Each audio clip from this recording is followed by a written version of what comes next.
साथियों नमस्कार, मैं हूं नीरज पटेल और आप देख रहे हैं नेशनल जनमत। ये कॉरपोरेट मीडिया इस समय देश का सबसे बड़ा विलेन है। ये बात आंदोलन कर रहे किसानों को भले ही समझ में आ गई हो, लेकिन बड़े बड़े पदों पर बैठे हुए लोग अभी भी इस गोदी मीडिया को देख करके अपनी राय बनाते हैं। ऐसे लोगों को ये समझ लेना चाहिए कि जब तक इस कॉरपोरेट दलाल और गोदी मीडिया को अपने ड्राइंग रूम में एंट्री दिए रहेंगे, तब तक आपके असल मुद्दे आपकी जिंदगी से ओझल होते रहेंगे। किसानों ने, आप तस्वीरों में देख रहे हैं किस तरीके से गोदी मीडिया के तमाम सारे चैनलों को प्रधानमंत्री नरेंद्र मोदी का कुत्ता बता दिया है। बोलने में ये बात भले ही अच्छी न लग रही हो, लेकिन पोस्टरों में इस बात को देखा जा सकता है। वर्तमान जो सरकार है उसको केंद्र सरकार कहना उचित नहीं होगा, क्योंकि वो सरकार घुमा फिरा करके एक ही व्यक्ति के इर्द गिर्द घूमती है। इसलिए इस सरकार को मोदी सरकार कहना ठीक होगा।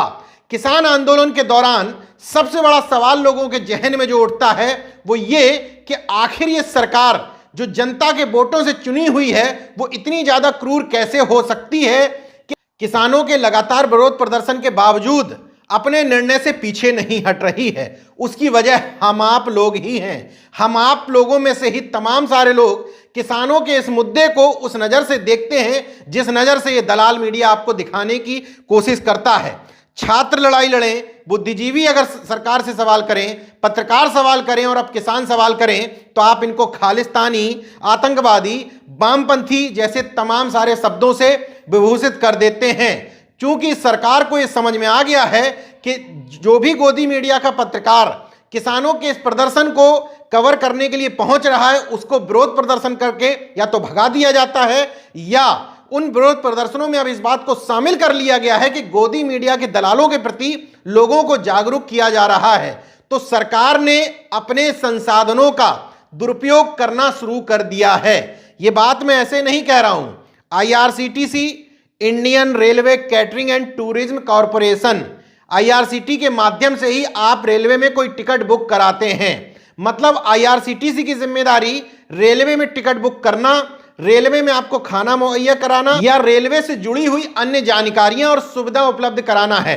आपको जानकर के हैरत होगी कि भारतीय रेलवे अब तमाम सारे अपने उपभोक्ताओं को, जिन लोगों ने टिकट बुक कराने के लिए IRCTC पर रजिस्ट्रेशन किया है, उनके नंबर IRCTC के पास उपलब्ध हैं, उन तमाम सारे लोगों को तकरीबन 2 करोड़ ईमेल भेजे गए हैं। वो भी 5 दिनों में, 8 दिसंबर से लेकर के 12 दिसंबर के बीच में।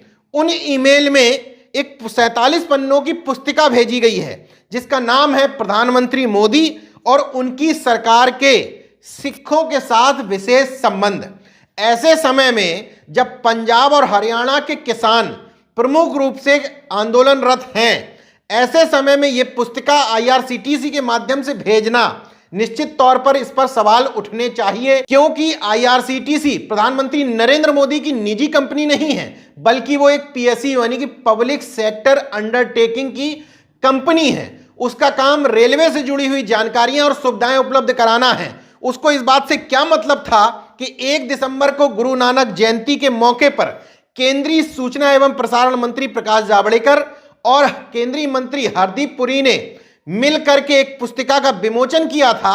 उस पुस्तिका की PDF बना करके IRCTC के तमाम सारे ग्राहकों को ऐसे समय में वो ईमेल क्यों की जा रही है जिस समय किसान आंदोलन देश में बहुत तेजी पकड़े हुए है। निश्चित तौर पर इस पर सवाल उठने चाहिए। इसकी सफाई में IRCTC ने कहा कि हमने अपने सभी ग्राहकों को ये ईमेल भेजे हैं, केवल सिख समुदाय के लोगों को नहीं भेजे हैं। तो सवाल फिर से वही है कि सिख समुदाय के लोगों को नहीं, आपने सबको भी भेजे हैं, तो क्यों भेजे हैं?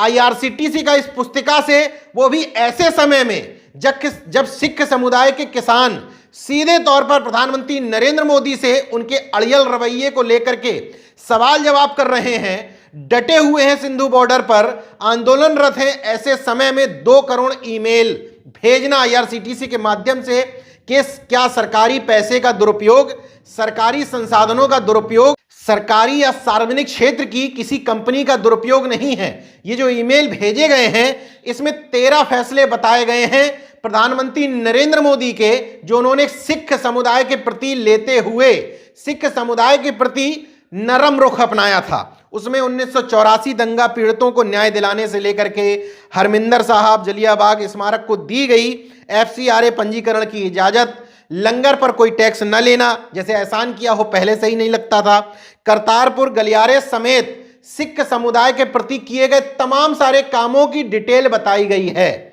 समझने की बात यह है कि गोदी मीडिया के तरफ अगर लोगों को यह बात समझ में आना धीरे धीरे शुरू हुई है कि सरकार के भोपू की तरह काम करना शुरू कर दिया है, प्रधानमंत्री नरेंद्र मोदी और उनके सिपह सालारों ने सार्वजनिक क्षेत्र की कंपनी को ही PR फर्म के रूप में इस्तेमाल करते हुए काम पर लगा दिया। इस पूरे आंदोलन में अभी तक नरेंद्र मोदी की सरकार टस से मस क्यों नहीं हो रही है?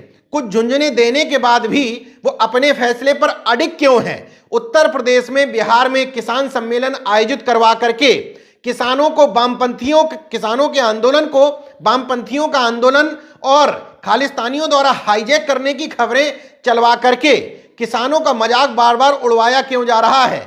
आखिर एक चुनी हुई सरकार में यह ताकत कैसे आ गई कि विभिन्न मुद्दों में जनता को ही निगलेक्ट कर देती है? उसके पीछे असली वजह ये दलाल और गोदी मीडिया के पत्रकार और उनके अंधभक्त हैं, जो लोगों के बीच में फैल करके इस तरह के मामलों को फैलाते और सर्कुलेट करते हैं। क्योंकि आपका ब्रेन पहले से ही पूरी तरीके से ब्रेन वॉश हो चुका है, तो उसमें अपनी ज्ञान गंगा को उड़ेलने में उनको आसानी होती है। इसलिए नेशनल जनमत आपसे बार बार अपील करता है, दोनों पहलुओं को देखिए। प्रधानमंत्री नरेंद्र मोदी के कृषि मंत्री नरेंद्र सिंह तोमर से मिलने वाले उन 10 किसान संगठनों के बारे में पता लगाइए। आखिर वो किसान संगठन किसानों के लिए काम करते थे या अचानक से रातों रात में पैदा हो गए?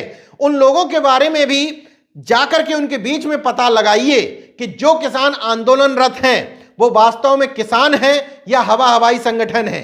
किसी की सुनी सुनाई बातों पर भरोसा मत करिए, तब जाकर के आपको ये बात समझ में आएगी कि छात्रों के लिए बनाई हुई योजनाएं छात्रों को समझ में नहीं आती हैं, किसानों के लिए बनाई जाने वाली योजनाएं छात्रों को समझ में नहीं आती हैं, नौजवानों को दिए जाने वाले रोजगार नौजवानों को समझ में नहीं आते हैं। तो सवाल ये है कि सरकार आखिर ऐसी योजनाएं अपने मन से ही क्यों बना लेती है जिसका लाभ जिनको मिलना है उनको ही समझ में नहीं आता है, और जब वो उस पर सवाल उठाते हैं तो उनको देशद्रोही बता दिया जाता है।